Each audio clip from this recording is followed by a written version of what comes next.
I'm gonna present mainly, well, entirely in English.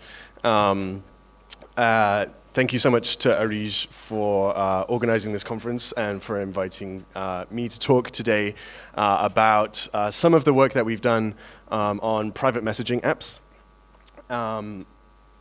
I appreciate you all joining late in the day here. I know it's a long day of lots of important ideas and discussions happening. Just to introduce myself, my name is Tom Truenard. I am the founder and CEO of a news lab called Fathom. I'm the co-founder of Pop-Up Newsroom, and until very recently I was the director of programs at an organization called MENA. MENA is a wonderful and unique organization that builds open source technologies for journalists. And over the past 8 years, we've been working on this challenge of how do we verify content that we see on social networks. And we started that work in Egypt in 2011, before working with partners in Jordan and Lebanon and Palestine, and more recently working globally. So MENA was very early to this challenge of verification and misinformation and disinformation. And so today I'm going to talk generally about private messaging apps, but I'm going to focus particularly on two projects that we've worked on over the past 2 years that have looked specifically at misinformation and private messaging apps, and what lessons we can learn from those projects that you can apply to your work on private messaging apps. I speak a bit of Arabic. If there's questions, I can handle either or. So I just wanted to start by kind of setting the scene and talking about why is it important right now for newsrooms to start thinking about the strategy, and news organizations to start thinking about the strategy for private messaging apps. This is a little glimpse of user numbers of 6 of the leading private messaging apps. WhatsApp, 1.6 billion monthly active users. Facebook Messenger, 1.3 billion monthly active users. This doesn't even include platforms like Viber and Line and Kik, which each of them has hundreds of millions of users. So this is all to say that news industry has spent a long time thinking about social media strategy. Messaging apps in 2019 and moving forwards have as many users as these social networks. And increasingly, well, when I sort of thought about this, I was kind of, it blew my mind a little bit, because it seems to be a massively unmet need for news industries to be working on these platforms that are not just do they have as many users, but the research from the Reuters report from 2019 and 2018 shows that actually news traffic via social media is kind of flatlining, it's kind of in decline, and increasingly users of private messaging apps are turning to those platforms for news and journalism and news-related information. So this is from the most recent Reuters report, which shows and for some reason they don't include any Middle East research in these statistics. I'd be extremely interested if there's anybody who has this kind of research that applies to the Middle East. But looking at areas like Brazil, 53% of survey respondents said that they were using WhatsApp for news. So these platforms are increasingly a very important place where news is being accessed by audiences. And it's also a place where news is being discussed by audiences. So this is another section of the Reuters report that shows how many people are willing to be members of groups on these platforms with people that they don't know. So private messaging apps yes, they're hugely used for family communications and groups of friends to talk. But what this shows is that there are also spaces where groups will go and participate and discuss things like news with people that they don't know. So this is what I think is a big opportunity for journalism.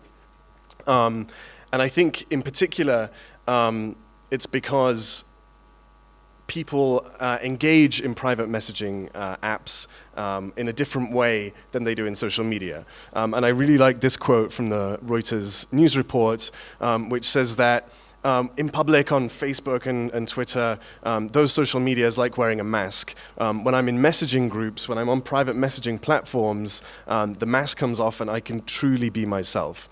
So as Newsrooms, we have this opportunity, if we can find a good way to work on private messaging apps, to connect with audiences in a new way and in a way that for them feels very meaningful.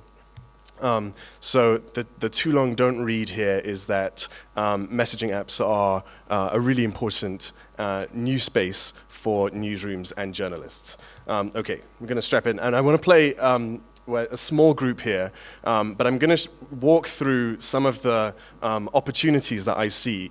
And the way I've set it up, because I knew this was late in the day, and having me talk at you for an hour is going to be very tiring. So I'm going to show you some GIFs, and I want you to guess what the opportunity I'm trying to portray is. So we're going to do it with opportunities, and we're going to do it with challenges. Okay? So a series of GIFs. Shout out when you understand what you think the opportunity for newsrooms on private messaging apps is. Announcements, possibly, no.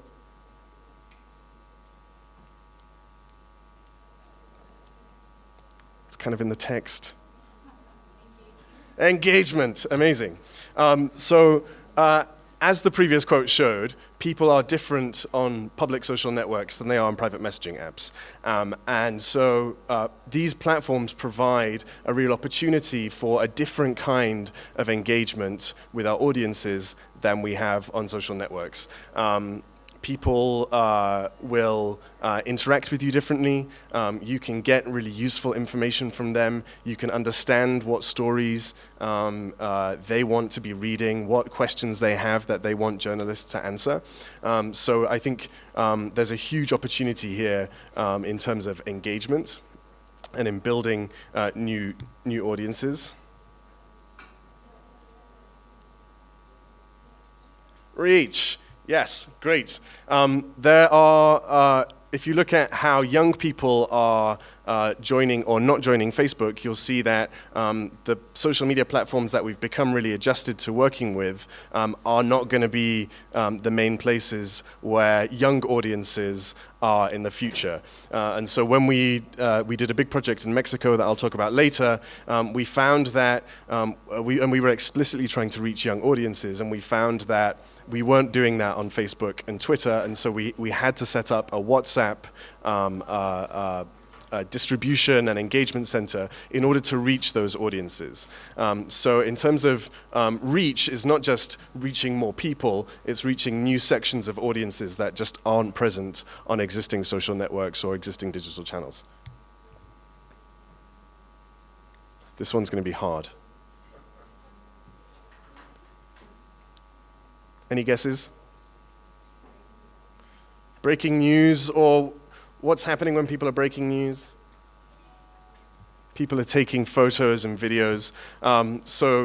These private messaging apps can be a really valuable tool for news gathering, for finding information from on the ground when something's happening. For our projects that specifically looked at misinformation, disinformation, we were asking people to send us the things that they were seeing being shared on WhatsApp that they didn't trust or that they were suspicious about. They were sending them to us. So private messaging apps became this really important channel for news gathering and for getting information from the audiences. And then finally, I love this GIF.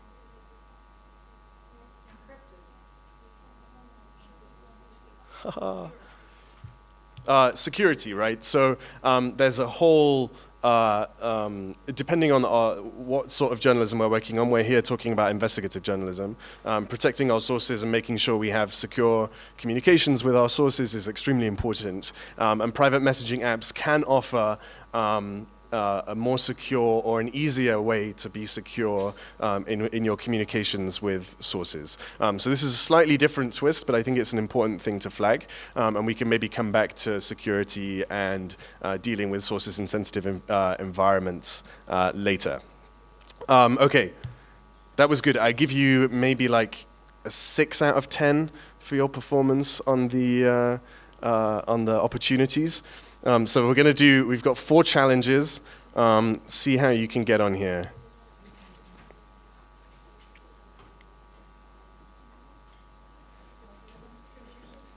Confusion, algorithms, sort of related to these. Confusion about what?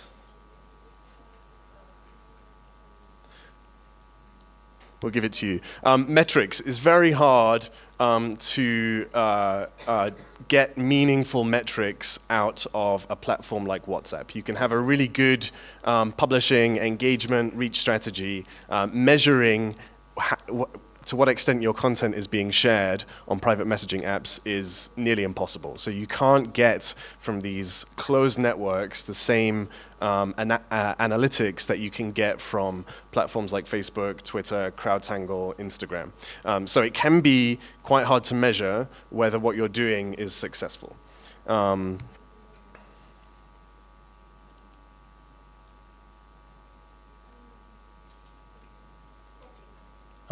Settings related. This one is meant to show workflow. So a lot of these concepts are hard to show in GIF form. So I think we need, maybe next year's conference, we can have a session on creating GIFs for journalism concepts. I think that'd be very useful. By workflow, I mean making sure that the process that you have for incorporating private messaging apps into your newsroom doesn't involve a lot of duplication of work and is structured in a way that allows you to maximize the work that you're doing without having to do a lot of repetitive challenges. Platforms like WhatsApp, it's extremely difficult to build tools that integrate directly with WhatsApp. We have one at MEDAN that I'm going to show you later, but it means that a lot of the time, unless you have these tools, a lot of the work might be quite repetitive. So you have to respond to individuals, right? It's can be much more challenging. This one's easy.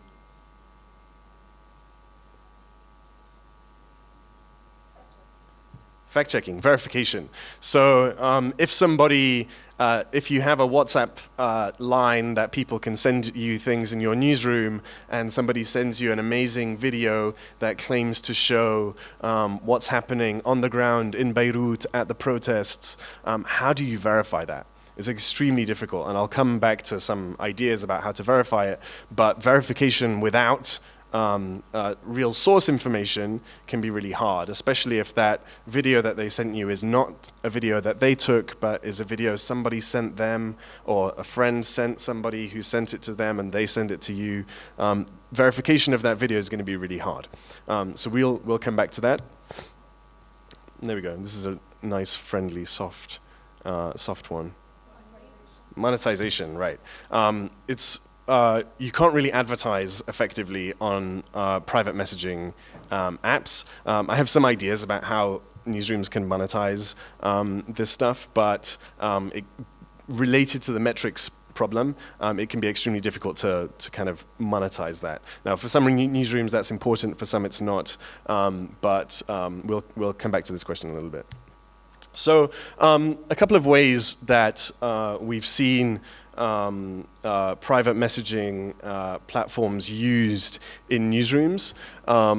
One is, and this is kind of what we've worked on as a tip line, which means as a way for audiences to send you things, and you can set that up to be thematic. So there's an increasing number of fact-checking projects who have fact-checking tip lines designed for when you see something like a meme that's in a family group, when your mum sends a meme that relates to an upcoming election. This happens in my family WhatsApp. My mum sends these memes, and then you can then forward that meme to a tip line, which will go to some fact checkers who will then say, is this true or is this false? Breaking news is another way we've seen it used. So when something's happening in an area, you can send real-time images, video, audio is quite common. And then also for local news, so where there's smaller newsrooms who have kind of existing communities around their projects and their initiatives, local news can be an extremely useful way for local news use tip lines for discussion and for sourcing of what's happening in the community. We've also seen some interesting applications of private messaging as a way to find out, like, what is it that your audience needs information about? What questions do they have that you can answer? And so private messaging apps can be a really useful way of reaching out to those audiences, finding out what it is that that's going to be most useful for you to write about. And I think there's a lot of potential for taking that idea and applying it to investigations. And then finally, there was a really interesting use of WhatsApp by the Washington Post in Germany around the elections, where they were using it as a tip line, but one of the journalists who worked on it remarked that one of the successes of using the tip line and the way that they'd used it was to kind of show the audience a little bit of what goes on behind the scenes, to kind of deal with audiences in a way that's not a kind of, I'm a journalist, I'm going to talk to all of you, and you're going to listen to what I have to say. But rather discussing news stories and how they get made and the questions that people have about them in a way that's less formal, but more engaging. It's kind of engaging on a slightly different level. So those are the opportunities and the challenges, and why I think newsrooms should start to take private messaging platforms as an opportunity for a space for journalistic work. I'm going to talk through some of the experiences that we've had and some of the best practices that we can tease out from those. And so firstly, when you're publishing a headline on your website, you use a different tone than when you're publishing the same story onto Facebook, right? Because different audiences, you need to interact with them in a different way. The same applies to private messaging apps. And because they're perceived by the audience to be quite a personal space, how your voice, and I don't mean your literal voice, I mean the way you're writing, the way you're expressing the story that you're telling is really important. And so the two principles, or the three principles, 2.5 principles. One is to be authentic, even if you're a bot. So make sure that the way that you're talking is as a person. You're a person talking to other people. So that might be quite a change from your usual kind of journalistic voice, but I think it's really important. And I'll come back to our experience in Mexico and show a bit more about why that happens. And then if you're a newsroom that's using this approach, then having some sort of consistency between authentic voices is also really important. So people, they know they're talking to a human, but they know that those humans are kind of on the same page, doing the same work, working to the same goals. So on the left here we have an example, and this is actually a bot that is set up by a group called Africa Check, who do fact-checking across Africa. But rather than just have their bot be this kind of faceless, nameless, quite structured interaction where people can send things they want to fact-check to Africa Check, they gave their bot a face, and they asked the audience, what should we name this bot? And they decided to name it Kweli, which means truth in Swahili, I think.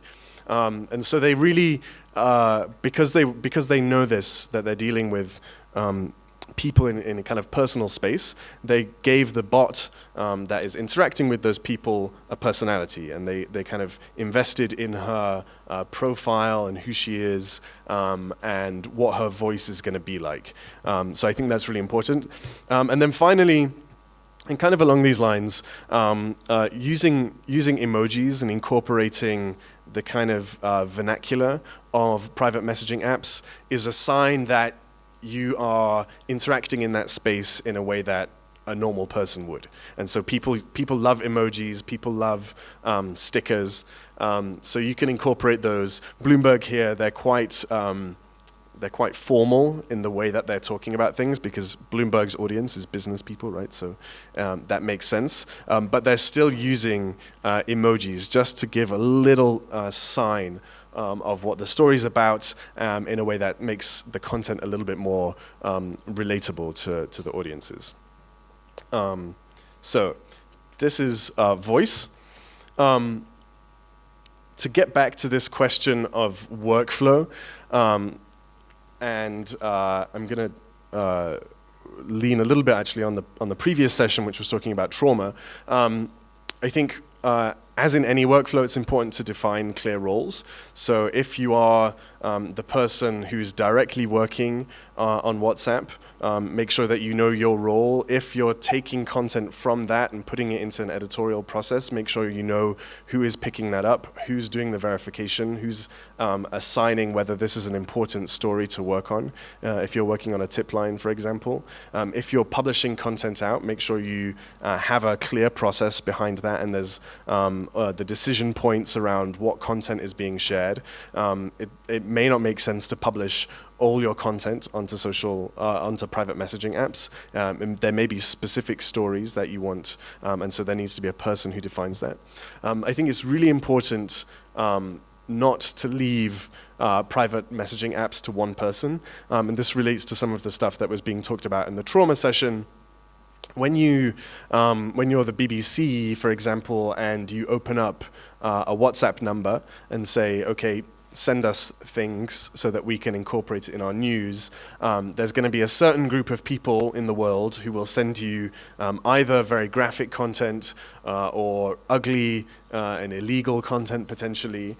And so the person who is sitting there looking at WhatsApp on the BBC phone, it's a huge burden if you're the only person doing that. So I think it's really important when you're working on private messaging apps to make sure that you have multiple people who can be the person who sees what people are sending you and the person who's interacting, because that can also be quite exhausting if you're responding to a lot of people who are writing to you on WhatsApp or Viber or Telegram.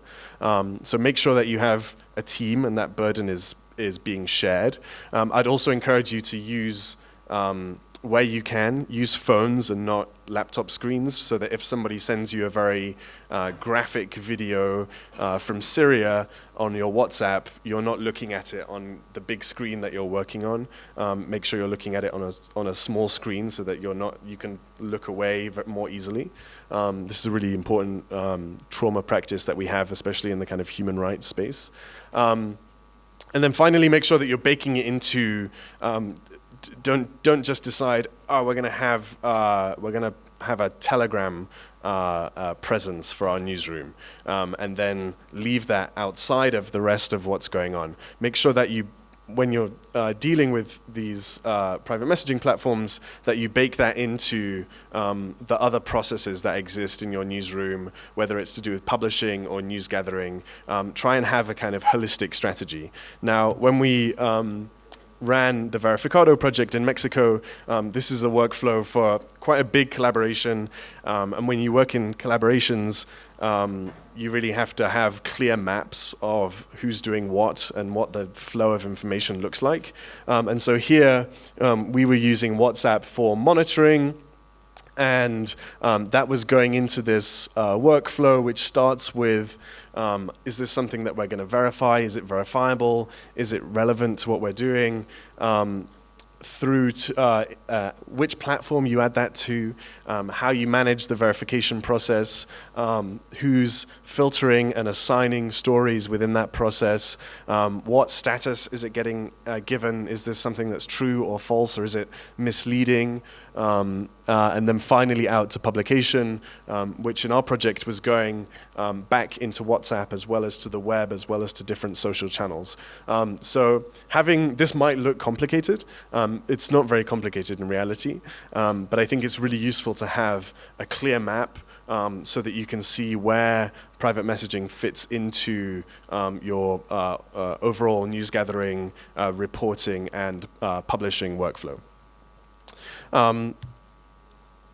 In terms of content and what you are publishing back into private messaging apps, whether it's WhatsApp or Telegram or Viber or Line, I think it's really important that we appreciate that one of the reasons, and we know this from the disinformation space, in disinformation, a lot of the content that goes viral and is really shared, it's extremely visual, and it's very engaging, and it can be very creative. And so if we want our content to be widely received and shared on these messaging platforms, we need to make it similarly visual and similarly engaging. And so I'm going to just give examples. As background, Verificado, which is the workflow I just showed you, was a collaboration between 100 news organizations in Mexico in the run-up to the 2018 elections. And we gathered with a shared goal of limiting the impact of viral mis and disinformation around the election. Excuse me. Basically to make sure that the public had access to reliable, credible information when it's making its decision about who to vote for in the elections. We're non-partisan, we had partners from across the political spectrum, and as I mentioned, we launched the project in March, and we quickly realized that a lot of misinformation was being shared on WhatsApp, and we weren't reaching a certain part of the audience because we were focused mainly on web, Facebook and Twitter. And so we decided to set up a WhatsApp channel. Verificado was a collaboration that was led by Pop-Up Newsroom and Animal Político, which is an investigative unit in Mexico, and AJ Plus Español, which is the kind of digital first. Are people familiar with AJ Plus? Yeah, the kind of digital first initiative of Al Jazeera. And what AJ Plus are really great at doing is condensing a lot of information about potentially complicated stories into very snappy videos and short form content. And so they applied some of their methods to content that we were publishing on WhatsApp. And so rather than just, we set up a WhatsApp channel, people could message us and send us things that they thought were false or potentially misinformation. And we were responding with the fact-checking work that we were doing on the project. But we weren't just sending them links to the things that we'd worked on. We created a whole new content format that they call Vertificado. Verificado in Spanish, it means verified. Vertificado is a mashup. Because it's slightly vertical. But a couple of features of this, it contains very clear branding, so it's clear who is sending this. It's clearly a Verificado project. It, in a very clear way, contains whether this thing, so I'm just looking here on the left, whether this thing is true or false, is saying in this case this is true. It contains the original content that was being shared by the WhatsApp user. And it contains some information about the fact-checking that we did on top of that. On the right-hand side, I don't know how many people can read Spanish, but you can see that this is a human interaction, right? There's a person who's responding to this. But they're using a very friendly tone. You can tell it's a real person. They're thanking people for their sending them things. And this was really received very well. Here's another example that I like a lot. At the top here was a meme that was going viral on WhatsApp. It was something that we were being sent a lot.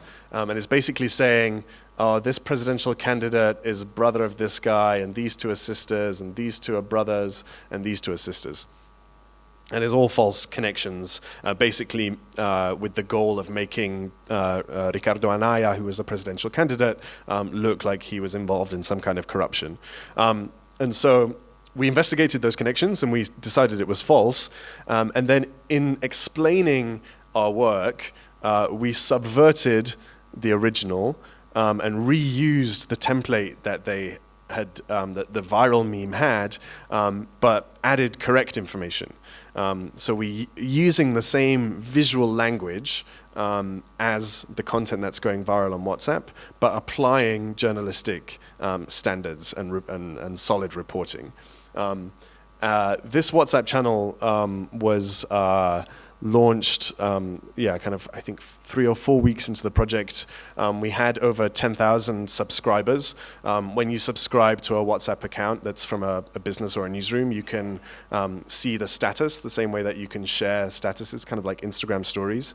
So each day we would publish all of the fact-checking work that we'd done on WhatsApp as a status, so you could just kind of click through the 10 or 15 top stories that we'd debunked. Over the course of 6 weeks, we received something like 60,000 messages, and we responded with 30,000 messages. So that's a huge amount, and it was a lot of work. But the other really important thing that I think made this succeed, and this is going to be in Spanish, but I want you to just see how we marketed this project, and it was.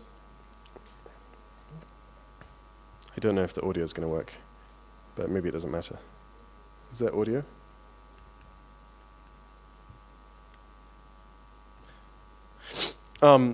So one of the challenges of not this one. Hermanos o a los hijos. Como siempre, hay que culpar a las mujeres. Pues nosotras decimos basta. Yo soy tía. So when que nos estereotipen. Siempre dicen que somos las que mandamos las cadenas. when you launch a private messaging space for your newsroom, you have to tell people about it, and otherwise they won't know and they won't send you stuff and they won't be able to interact. In this case, we produced this video. At the time in Mexico, there was this idea that it was mainly women who were sharing fake news, which is a terrible sexist and is in and of itself completely false. And so we produced this video to try and take on that stereotype, which is untrue. And we used it to basically to market the work that we were doing and what we were offering on WhatsApp. And you can see, and this video was viewed hundreds of thousands of times. It's extremely well produced. And so when you're thinking about launching services on private messaging apps, it's really important to also think about the marketing and how you get people to engage with that. Okay, thank you. I want to quickly look at some tools. So as I mentioned, in Mexico we got 60,000 messages. Human beings responded to 30,000 of those. It's a huge amount of work. And so there are a couple of tools that work on different platforms that can help introduce bots and machines that can make that a little bit easier, a little bit more automated. On the left here, you can see we have some generic bot tools, one called Dexter, one called Chatfuel. There's a really useful guide on how to build these by John Keefe, who is he's called the bot master at Quartz. And it can be very simple, and then you can launch these bots on Messenger or on Twitter or on Viber or on whatever, Telegram, and it will set up some kind of automated engagement with your audience. I'm going to show a little bit of the work that we've done at MENA, which came from this challenge that we had in Mexico, which was if 1,000 people sent us the same meme to fact check, we had to respond individually to 1,000 users with the fact check, which is a huge amount of time for a journalist, and is really not very time well spent, because it's time that we could be actually fact checking, but actually we're just copying and pasting vertificados into a chat thread. And so after Mexico, we ran a workshop in India where the participants who were there said, look, WhatsApp is going to be a huge space of disinformation around the elections. We need to do something about it. Midan went to WhatsApp and said, look, we can integrate our collaborative fact-checking platform, Check, into WhatsApp in a way that automates this response piece. And so we set up and launched the Checkpoint initiative with WhatsApp and the Facebook Journalism Project and a group in India called Proto. And we asked the audience a very simple question, which was, if you see something on WhatsApp that you don't think is real, please send it to us and we will investigate it and reply. Basically with the goal of understanding disinformation on WhatsApp, which is a really difficult research goal just in and of itself. And so we built this system, Check, which lets people send you something. If it's a new thing that you get sent, it goes into this workbench for fact checkers to go through a standardized fact-checking verification process. Once the fact checkers reach the conclusion, said, okay, this thing is real or this thing is false, they can send from Check a notification back to the users. And then if somebody else sends the same link or the same meme or the same claim to the project, they would automatically get back a response. So this whole challenge of dealing with duplicate requests, we solved in Check. And so this is what it looks like from the audience's perspective. Somebody sends a meme like this. Check just analyzes whether that's in the database of fact checks. It says, yes, this is something that we've fact checked and debunked. We found it to be false. And here's a meme. So remembering this challenge of how do we make content that is shareable on WhatsApp? A piece of text from a bot is not, nobody's going to ever see that beyond the person you send it to. 5 minutes. Oh my word. And so we incorporated this little, very simple automatic meme builder that people can send. They can also click through the link to see more information about the fact-checking process. So a couple more slides. I'll move through them quickly. Verification of particularly of citizen content on WhatsApp is really hard, and I don't really have any answers to you except to try and find the original image and speak. You have to engage with the user, the person who sent you that thing, see if they will send you the original video or image, which might have metadata. So metadata is very useful for verification. WhatsApp strips out that metadata. If you can get them to send you the original either via email or by uploading it onto Dropbox or Google Drive, then you can use the metadata to understand whether this is a real image or whether it's an old image that's being recycled or an old video that's being recycled. But I think the best, there's various other steps you can take, reverse image search, always reverse image search, but particularly on private messaging apps, verification is hard. And then I have a couple of sort of ethical points to make.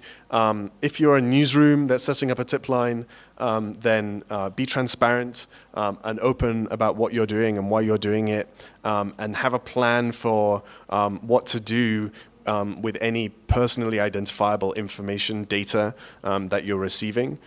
So don't end up in the situation where you have 100,000 people's phone numbers and names on your servers without knowing how to protect that or what you're doing with it or whether that person has consented to that. If you're a reporter gathering information from private groups, which is sometimes useful, firstly ask yourself, is there any other way to find this information? And secondly, if you report on something that you found in a private messaging, in a private group on WhatsApp, for example, what could the consequences of that be for the other members of that group? What expectation might those people have of privacy? There's a guide that was recently published by First Draft that unpacks these in a little bit more detail. We're apparently running very short on time. So thank you again very much for joining at the end of the day. I'm happy to take any questions that you might have.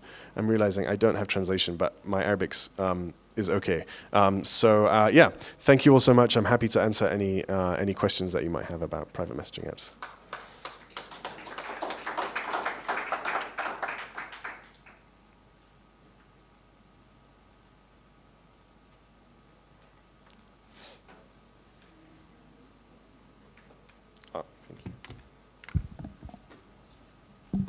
Hi. I've used the Czech demo before. Awesome. I actually help Wafa with the Czech Lebanon. Yeah. Hi. That's me. So thank you so much for this. And we've been trying to figure out with Megaphone how to actually integrate, WhatsApp within our distribution. And one of the big things that we've been going through, especially in Lebanon with the current revolution, is the panic that happens on WhatsApp and the avalanche of disinformation that we can have at any certain point of time. In your experience, how has it been? Have you had that happen in the regions or in the countries where you've had your project, and how did you respond to that? Yeah, so I think, there's been I think there have been 3 projects that have sort of set up and staffed to try and deal with disinformation on WhatsApp. Verificado, Checkpoint, and one in Brazil called Comprova.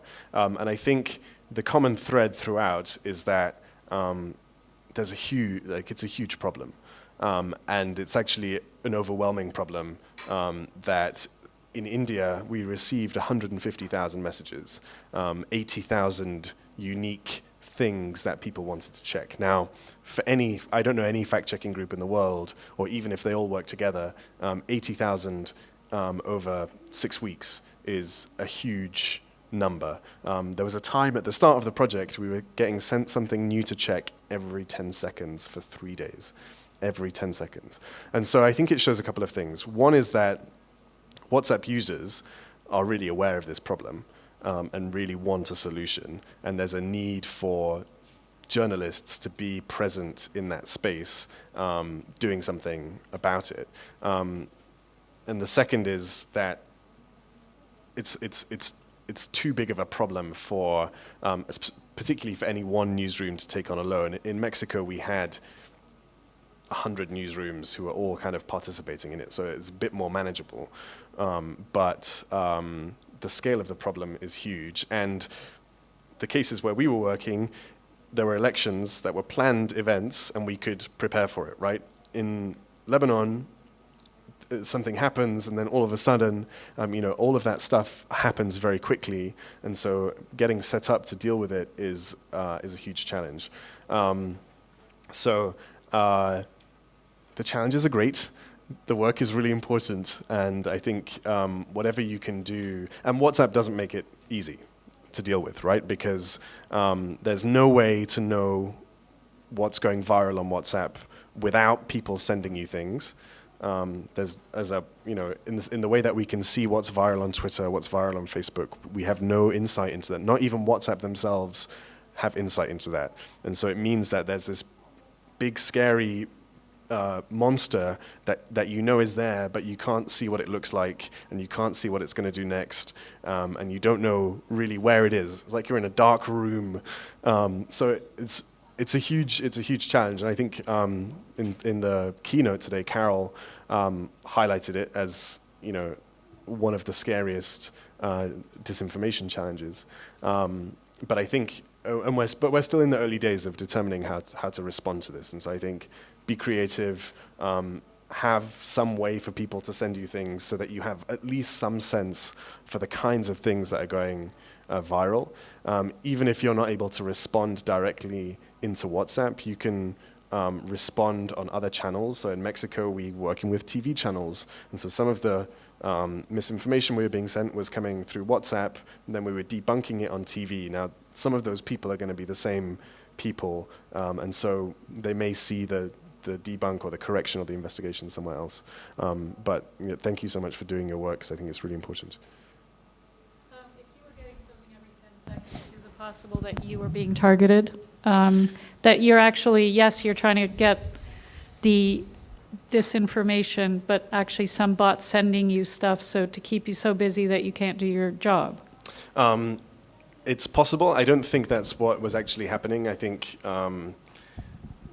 what was actually happening is that there's 400 million WhatsApp users in India, and so even if a tiny fraction of them is sending us things, but it is a risk. There's some protections that are built into the technology to notice kind of inauthentic behavior, and mechanisms that we can stop people from sending us stuff. So it's not a fully open channel. There's some kind of moderation filter, but it's clear that there's a need for much more in that space, and we know that it's a strategy of disinformation actors to flood fact checkers with nonsense. It's also a strategy of politicians to flood the information ecosystem with distraction, basically.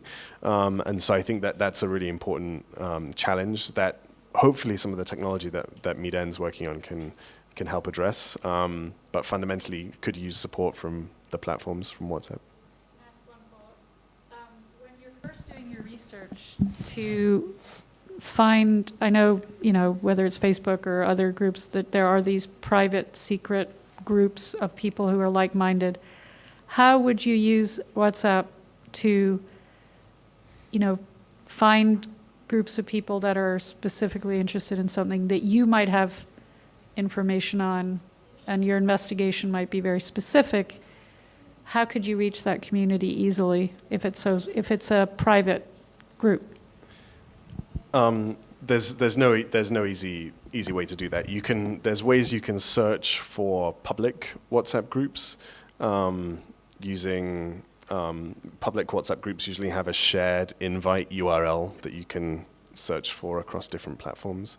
But if groups are private and don't want to be found, there's no easy way for a journalist to be able to access them. The only way that you can do it is kind of through human relationships and having somebody in that group somehow invite you in. There's no easy solution to that. And maybe that's a good thing, because if that were easy, then the private conversations that journalists were having would also be vulnerable, right? So I think there's a huge challenge around the end-to-end encryption from a lot of different angles, sourcing disinformation, but I think fundamentally as journalists we all appreciate the value of being able to communicate securely with sources. Thank you for the presentation. This problem of not being able to find out how many people are using your feed into WhatsApp or the other messaging tools, what ways have you or others tried? Have you tried, the customer satisfaction survey to have people send you messages that they did read your message, and maybe they get points, and if they have a certain number of points over a period of time, they get a prize, or I don't know what. I mean, some way because it's the metrics problem. What experiments and efforts have you heard of to solve that? I'm not aware of any experiments, but I think you're right. There's definitely space for creativity. The kind of one benefit, if you use a tool like, if you can use a tool like Check, you can get some metrics, because you can get metrics like how many duplicate requests have we responded to. So if we've received a meme 5,000 times, then Check will have responded 5,000 times.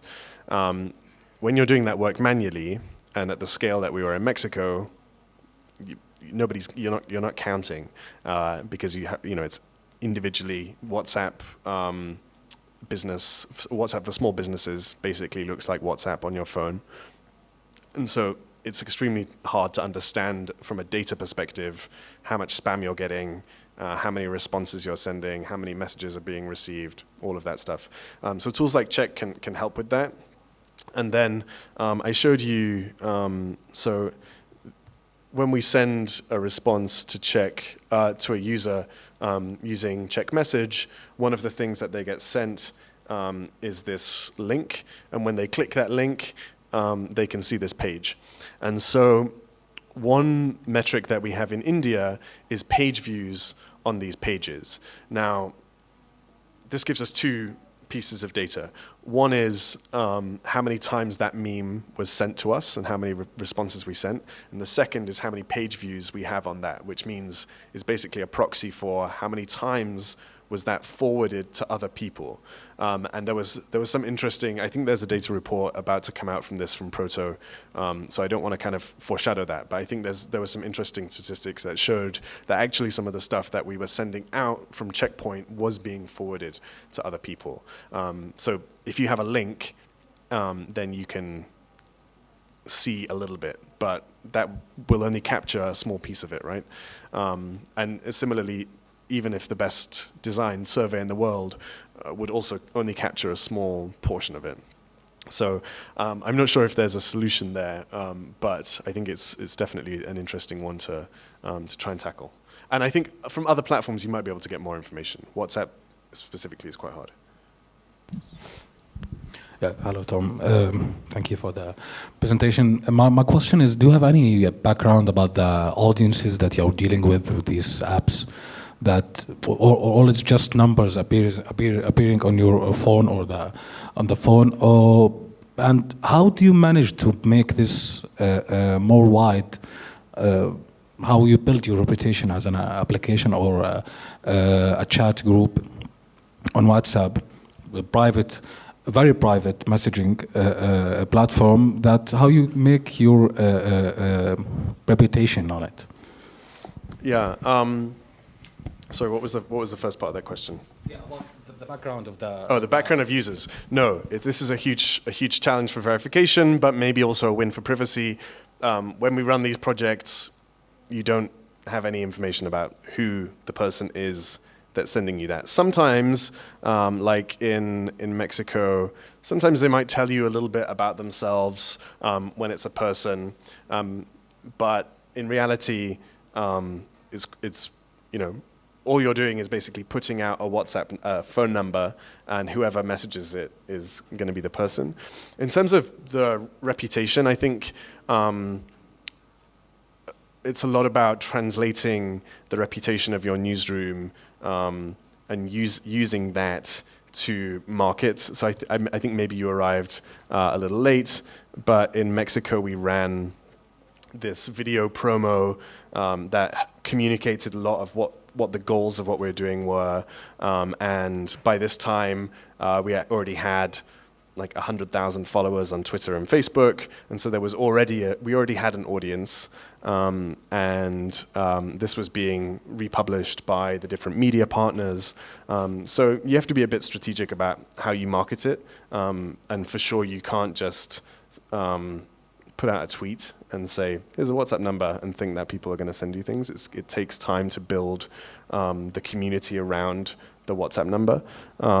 But yeah, your organization will have its own reputation that you can use to promote that, and will have its own audience that exists. Yeah. One more question. How are we doing for time? One more question? Okay. Hi, thanks so much for your presentation. I apologize if I missed this in the first few minutes because I was a little bit late, but I was wondering, so if you use like a private messaging platform to broadcast your work to an additional audience and so on, what in your opinion is the best way to sort of measure, you know, is there a way you can measure like the analytics, the metrics, these kinds of things like you would on Facebook or a social media platform? And I'm sorry if I missed that bit. No. So the bit you missed was when we started going through the challenges, and metrics was the initial key challenge. You really have to work around, and I think different platforms will allow you different things. A lot of our work has been on WhatsApp. So Messenger, I think you can probably get more analytics. WhatsApp, because it's this end-to-end encrypted platform, you can get basic analytics like how many users are you sending stuff to, like how many phone numbers do you have.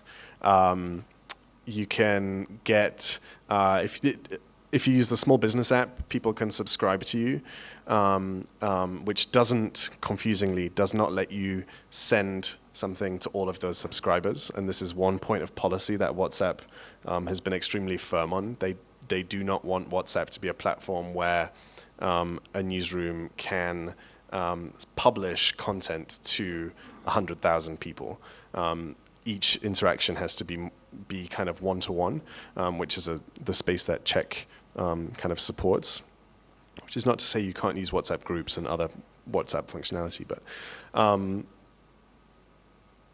and then the other kind of basic metric that we can get is page views on content that's been shared through the platform, and so you might need to configure something within your CMS to capture page views or referrals from a specific UTM, but which I think would be possible, and that would be a snapshot, I think, but it's really hard for sure. It's a big challenge.